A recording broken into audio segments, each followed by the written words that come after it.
Nature, प्राकृतिक का रूप देखो कैसा। प्राकृतिक ये जानता है कि मान लो जल के द्वारा, किसके द्वारा,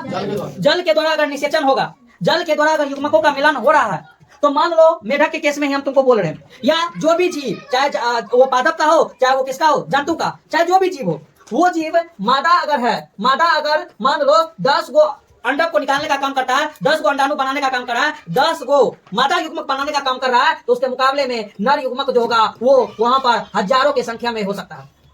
क्यों हजारों की संख्या में हो सकता है? तो बताया जाता है कि मान लो जल जरूरी है, जल जो है वो इस रूप में बह रहा है, इस रूप में क्या कर रहा है, करंट फ्लो कर रहा है, पानी के अंदर करंट फ्लो होता है ना, बह रहा। मादा युग्मक यहाँ पर क्या क्या अपना अंडाणु को छोड़ा, यहाँ पर अपना युग्मक को छोड़ा, और यहाँ पर मान लो कोई इसी के आसपास रहेगा, इसका कौन सा युग्मक, नर युग्मक रहेगा। और यहाँ पर मान लो कि नर युग्मक है,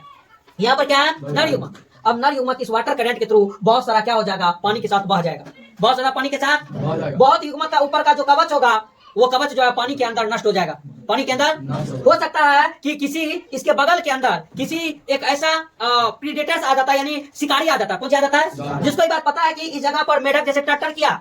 तो उसको समझ में आ गया शिकारी को, ओ लगता है कि मेढक का प्रजनन काल आ गया है, यानी अब नर और मादा मेढक आके वहां पे अंडा देगा। शिकारी वो अंडा को खाना चाहता है, तो आके उसके पास आ गया, अब उसमें से मान लो वो अंडा दिया और शिकारी उस अंडा को क्या गया, खा गया, तो आपस में उस दोनों अंडा के बीच में बोलो संलयन हो पाएगा, नहीं हो पाएगा।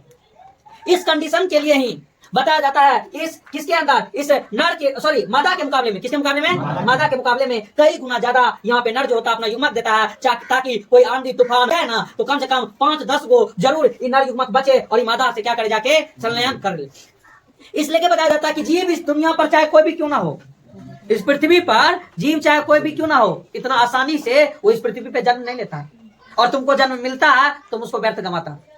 एक मेढक के अंदर भी उतना सारा युग्मक तैयार होता होगा, तो उसमें 5-10 गो मेढक जो होगा वो बचता होगा। सांप हजारों संख्या में अंडा को उत्पन्न करता है, जितने भी अंडा देने वाले जो जीव होते हैं वो कई गुना ज्यादा से ज्यादा अंडा निकालते हैं, लेकिन उसके बीच में भी कंपटीशन है, जीवन किसको मिलेगा,